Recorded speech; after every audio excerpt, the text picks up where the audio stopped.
Hi viewers, welcome to my channel skill research and education. आज हम इस topic में यूनिवर्स से रिलेटेड जितने भी क्वेश्चन हैं मैं आज सर उस पर वीडियो बनाऊंगी। लेकिन आज जो टॉपिक है वो है स्ट्रक्चर ऑफ द सन, यानी कि कंपोजिशन ऑफ द सन।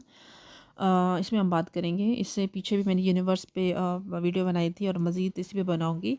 ये उन लोगों के स्टूडेंट के लिए हैं जो जिनका सब्जेक्ट साइंस है और ज़ाहिर उसमें क्वेश्चन यूनिवर्स पे भी आते हैं। और जो PMSCS के स्टूडेंट हैं जो ज़ाहिर उनको भी ज़रूरत है साइंस से रिलेटेड जितने भी क्वेश्चन है, क्योंकि इस पे से क्वेश्चन आते हैं, इसी पे भी क्वेश्चन आते हैं बाकी और सब्जेक्ट के अलावा, क्योंकि ये कंपल्सरी सब्जेक्ट है।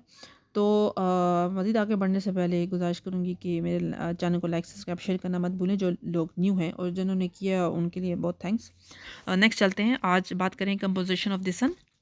पहले तो क्वेश्चन ऑब्वियसली शुरू होता है कि उसकी डेफिनेशन पे शुरू होता है। देन उसके अब इंटीरियर और एक्सटीरियर पार्ट, जो कि सन की मैं बात कर रही हूँ, एक्सटीरियर उसके आउटर शेल तक हम जाएंगे। The sun is not a solid mass, it does not have easily identify boundary like a rocky planet like earth. इसकी आप ऑब्वियसली ये बात बखूबी जानते हैं कि जो सन है उसकी आप बाउंड्री लाइंस को आप विजिबल नहीं कर सकते। वो it seems it nothing seem like earth, क्योंकि आप जैसा सन को जैसा हम अपने अर्थ को की बाउंड्री लाइन, उसको पूरे फॉर्म्स को, उसकी शेप को, उसके स्ट्रक्चर को हम बाहर का जो आउटर शेल की बात कर रही हूँ वो हम बखूबी देख सकते हैं। और लेकिन सन को नहीं देख सकते। उसकी तपश इतनी ज़्यादा होती है कि हम उसको नहीं विजिबल कर सकते। उसकी उसकी जो शेप है, चाहे वो क्लीन हो तो चाहे वो उसके ऊपर कोरोनल होल्स हों, वो इतनी ग्रेविटी, उसकी इतनी तपश की वजह से उसकी अपनी शेप ख़राब है, लेकिन हम नहीं देख सकते। उसकी तपश इतनी ज़्यादा है कि उसकी लेयर्स बाहर को आ रही होती है। दैन उसकी बाउंड्री लाइन को कैसे विजिबल कर सकते हैं। ओके, तो instead the sun is compose of layer made up almost entirely of hydrogen helium, क्योंकि हाइड्रोजन और हीलियम और अदर एलिमेंट्स को मिला के इतनी उसके अंदर वो एक गैस का गोला है। आप उसको ये मान कर लें, ये समझ लें। तो वो एक अंदर इतनी गैस उसके अंदर भर रही होती है, उसकी अब इतनी हाइड्रोजन और हीलियम और अदर एलिमेंट्स मिला के, जो कि काउंटलेस हैं। उन्होंने लिखा नहीं है। आप एक चंद एक लिख लें जो मैं इसमें बता रही हूँ। आप सबको मिला के लिखने की ज़रूरत नहीं है। आप एक्सेट्रा लिख सकते हैं, देन वो आपका क्वेश्चन का आंसर बन जाएगा। तो इसमें इस तरह है कि इसकी 3 लेयर्स हैं, कोर, रेडिएटिव जोन और कन्वेक्शन जोन, जो कि मैं आगे आपको मज़ीद बताऊंगी। और उसके अंदर ही साइकिलिंग में ही ये गैस जो है ये प्रोवाइड होती हैं। देन वो अपनी लेयर्स को फिर वो उसकी जो एनर्जी है वो रिफ्लेक्ट करती है अर्थ पे।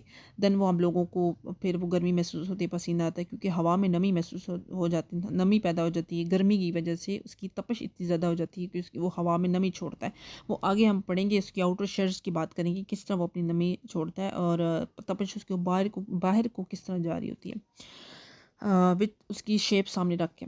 Okay, then the word sun comes from the old English word sunny, which itself comes from the older o- proto Germanic language word sun। Germanic language में इसको सनन पहले बोला गया था, जो कि फिर अच्छा नहीं लगा, फिर बाद में सन रख लिया। तो I think it's the best speak to ये सन जो वर्ड है, ये अच्छा है स्पीक करने में। जबकि सनन जो वर्ड है वो क्रिटिकल टू प्रोनाउंस है। तो वो मेरे ख्याल में अच्छा ही किया जिन्होंने सन रख लिया सनन के बजाय। नेक्स्ट चलते हैं। सन कंपोजिशन की अगर हम बात करेंगे तो sun is a huge ball of hydrogen and helium held together by its own gravity. Sun has several region. Interior region include the core, radiative zone and the convection zone, जो कि मैंने आपको बताया था। इसके 3 लेयर्स हैं, 3 regions हैं, जो भी आप कह सकते हैं। इंटीरियर, एक्सटीरियर और जो कि इंटीरियर में इसके core, radiative zone and convection zone आते हैं। वो आगे जाके हम पढ़ेंगे कि इन 3 लेयर्स, इन 3 रीजन का क्या काम है और ये क्यों बने हैं। ओके, नेक्स्ट चलते हैं। Sun is a huge glowing sphere of hot gas. Most of the gas is hydrogen, 70% helium 28, and carbon, nitrogen, and oxygen made up 1.5, and the other is 0.5% made up of all small amount of many other elements such as iron, silicon, magnesium, and sulfur। ये other elements हैं, इन सबको मिला के ये एक gas provide करते हैं inner core में, रेडिएटिव जोन में और कन्वेक्शन जोन में प्रोवाइड करते हैं। वो साइकिलिंग के थ्रू वो उसकी गैस प्रोवाइड होती रहती है और वो एनर्जी कोर जो है वो रिफ्लेक्ट करती है ऊपर वाली सरफेस पे, रेडिएटिव जोन पे, देन वो रिफ्लेक्ट करती है कन्वेक्शन जोन पे, देन वो रिफ्लेक्ट करती है फिर आउटर शेल में, और फिर वो रिफ्लेक्ट करती है अर्थ पे। उसकी एनर्जी फिर हमें महसूस होती है, हमें फिर गर्मी महसूस होती है। तो इसमें ये है। नेक्स्ट चलते हैं। Internal structure of the sun interior is divided further into 3 parts: core, radiative zone and convection zone. आज बेसिकली इसी पे बात हो रही है, क्योंकि सन का जो क्वेश्चन का जो आंसर है वो यहीं तक ही, इंटीरियर और एक्सटीरियर पार्ट पे। Convection zone. Inside the sun, energy is created in the core and moved from the center to the surface through the Bohr radiation and convection, similar to how bubble moves. ये हम last में पढ़ लेंगे। इसमें इस तरह है कि जो साइकिलिंग, जैसे मैंने आपको बताया कि मूव्ड करती है, कोर में जो एनर्जी, जो गैस प्रोवाइड होती है, हाइड्रोजन और ये अदर एलिमेंट जितने भी मैंने आपको बताए, हाइड्रोजन, नाइट्रोजन, मैग्नीशियम, सल्फर, जितने भी मैंने आपको बताया, वो अंदर ही साइकिलिंग में मूव करते रहते हैं और रिफ्लेक्ट करते रहते हैं एक दूसरे पे, यानी कि एक सरफेस से, कोर से, देन दूसरे पे, इन द मिडल पे, बिटवीन पे, देन वो लास्ट आउटर इंटीरियर, जो लास्ट सरफेस है ऑफ द सन का, लेकिन इनर पार्ट, वो फिर आपस में साइकिलिंग करते हैं, देन वो एनर्जी रिफ्लेक्ट करते हैं। ये इसकी एक्चुअली बेसिक डेफिनेशन है। डिटेल भी इसकी इतनी है, इससे ज़्यादा तो है नहीं। इंटरनल स्ट्रक्चर ऑफ द सन की हम बात करें। नेक्स्ट चलते हैं द कोर। कोर में भी यही है कि core is made up of hot dense, के कोर अंदर का जो है वो ज़्यादा डेंस है बनिस्बत की रेडिएटिव जोन और कन्वेक्शन जोन से, क्योंकि ज़्यादा हॉट है, डेंस है। प्लाज्मा इलेक्ट्रॉन, द प्रेशर, इसकी pressure estimated at 265 billions, or at the center, due to the fusion, the composition of the solar plasma drops from 68 to 70% hydrogen by the mass at the outer core to 34 hydrogen at the sun, at the core sun center. इसमें यह है कि इसका estimation है कि आप इसके pressure को एस्टिमेट करें, इसके प्रोसेस को एस्टिमेट करें कि कोर में किस तरह प्रोसेस होता है, देन वो कब एस्टिमेट करता है, देन वो कब रिफ्लेक्ट करता है अपनी एनर्जी को अपर सरफेस में, ओके, इन द मिडल जो है, इससे ऊपर जो है वो कब रिफ्लेक्ट करता है। अब ज़ाहिर है वो तभी रिफ्लेक्ट करता है ना, उसका प्रेशर जब बढ़ता है, जो आउट ऑफ कंट्रोल होता है या जो भी है, रिफ्लेक्ट करता है। एस्टिमेट उसका कितना है, उसका या फिर उसका डिस्टेंस कितना है, उसका जो कोर का से लेकर उसका ऊपर वाली सरफेस का डिस्टेंस कितना है। तो इसमें ये बताया गया, आप इसको पढ़ सकते हैं, लिख भी सकते हैं, अगर ना भी लिखें ये कोर का, इसके एस्टिमेशन आप अगर इंटीरियर पार्ट के रीजन को अगर एस्टिमेशन नहीं लिखेंगे तो मेरे ख्याल में तभी आपका क्वेश्चन का आंसर हो जाएगा। बस सिर्फ ये लिखें कि इसका जो एलिमेंट्स है वो कितने परसेंटेज है, और एग्जैक्ट्रा एलिमेंट्स, और देन वो किस तरह से अपनी एनर्जी को रिफ्लेक्ट करता है। अब बस एस्टिमेशन लिखना भी चाहें तो भी इट्स ओके। अगर रेडिएटिव जोन है just outside the inner core of the sun, as distance approximately 0.25 to 0.7 solar radii lies the radiative zone. This zone radiates energy through the process of the photons emission and capture by the hydrogen and helium ions.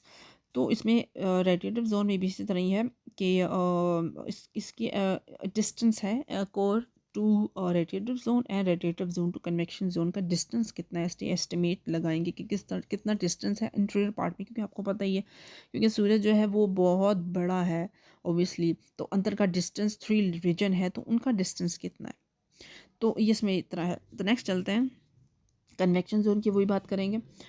Convection zone is the outer most layers of the solar interior. It extends from the depth of the about 20 lakh kilometer right up to the visible surface. At the base of the convection zone, the temperature is about 2 lakh.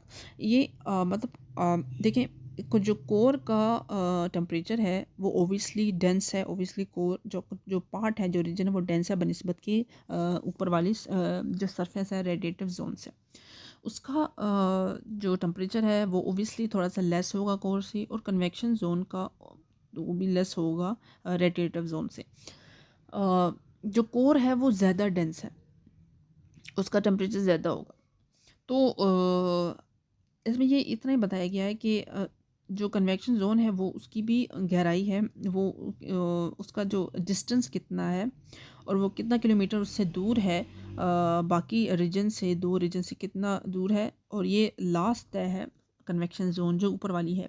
उससे ऊपर फिर वो अपनी energy को reflect करता है। इंदर के 3 reason या उनकी टेम्परेचर्स की बात हो रही है कि कितनी टेम्परेचर है, कितना टेम्परेचर है। नेक्स्ट चलते हैं एटमॉस्फेयर ऑफ द सन। ये बैक साइड पे मैंने पिक्चर लगाई इसी वजह से आपको दिखाने की, क्योंकि इसमें थोड़ा सा आपको समझाऊंगी डिटेल के साथ कि इसका मतलब क्या है। न्यू स्टूडेंट को समझ नहीं आएगा, वो खामखा गूगल करेंगे, तो इसलिए बेहतर है मैं हम लोगों को पिक्चर के थ्रू समझा सकूँ। Photosphere, chromosphere and the corona are all part of the sun's atmosphere. Photosphere actually the chromosphere and the corona, ये जो बाउंड्री लाइंस के अलावा आपको एक्स्ट्रा जो रेज दिख रही हैं, जो तपश दिख रही है, इसको ये इंडिकेट करता है। Okay, the parts of the sun atmosphere, हम इसमें एटमॉस्फेयर की बात करेंगे, इसकी फॉर्म्स की, जो आपको ये उसकी जो शेप दिख रही है, जो कि हम वैसे ही विजिबल इसको नहीं कर सकते, हम इसका नज़ारा, इसका मंजर हम नहीं कर सकते। तो जो कि अभी आपको इसलिए दिखा रही हूँ कि आप इसकी शेल्स को आप देख सकते हैं। Referred to as the sun atmosphere, but is actually by the sun upper atmosphere. Um, Actually, the sun's upper atmosphere. The sun's atmosphere is where we see the features such as sunspot, coronal holes, and the solar flares. Sun atmosphere की अगर बात करें तो इस where जहाँ इसकी features को आप देख सकते हैं कि sunspot, जो कोरोनल होल्स, ये जो ब्लैक होल्स हैं, ये कोरोनल होल्स हैं, बेसिकली इसका नाम ये है। इसको छोड़ के आप बाकी इसकी शेप को देखेंगे तो सनस्पॉट, क्योंकि इसकी तपिश इतनी ज़्यादा होती है, इतनी ग्रेविटी इसकी इतनी तपिश ज़्यादा है कि इसके ऊपर उसकी अपनी शक्ल जो है वो ख़राब हो गई है। इसकी वजह से सनस्पॉट हैं, इसके ऊपर निशानात हैं, दाग हैं इसके ऊपर। तो coronal holes basically the black holes को रिप्रेजेंट करता है, क्योंकि इसके डेंस, इसके अंदर होल्स इतने डेंस हैं, क्योंकि इसकी जो इसकी एनर्जी रिफ्लेक्ट करती है, इसकी एनर्जी जब इसकी तपश बाहर को, इसके डेंस इसके अंदर कोरोनल होल्स में से भी बाहर को जा रही होती है, दैन इमिशन होती है, दैन ऊपर से पुटन अगेन। जो ये आपको दो सराख, जो दो कोरोनल होल्स दिख रहे हैं, ये पूरे तकरीबन इस पूरे सन के आगे पीछे बैक साइड पे भी इसके तकरीबन ये बने हुए हैं। इसकी अपनी तपश की वजह से इतनी ज़्यादा ये गर्म होता है, जिसकी वजह से इसके ऊपर कोरोनल होल्स के निशानात पड़ गए। And the solar flares basically the extra boundary lines के अलावा कि आप तपश देख रहे हैं, इसको सोलर फ्लेज यानी कि फ्लेम्स जो हैं, इसकी जो फ्लेज है, इसकी जो तपश है, जो लेयर्स हैं, जो शोले हैं, जो शुआएँ हैं, जो हैं, इसको रिप्रेजेंट करता है। तो ये इतनी था सन से रिलेटेड, इतना ही क्वेश्चन बनता है, इससे ज़्यादा तकरीबन नहीं बन सकता मेरे ख्याल में। ये सन के स्ट्रक्चर, इंटीरियर और एक्सटीरियर पार्ट की हम बात करेंगे। सन से अगर सन पे बात हो तो इसका क्वेश्चन का आंसर इतना ही है। तो आई होप कि आप लोगों को समझ आ गया होगा, और जो न्यू स्टूडेंट उनको बिल्कुल समझ आ गया होगा। अगर अब मेरा पढ़ाने का स्टाइल और मेरी इस तरह एक्सप्लेन करने से अगर आप लोगों को समझ आया तो उसके लिए तुम समझ आया तो मुझे कमेंट सेक्शन में ज़रूर बताइएगा, और लाइक सब्सक्राइब शेयर करना मत भूलें। तो टिल देन नेक्स्ट वीडियो, जब वीडियो बनाऊंगी इसमें यूनिवर्स से रिलेटेड नेक्स्ट टॉपिक लेके आऊँगी। तो तब तक मुझे खुदाफ़िज़ कीजिए, बाय बाय।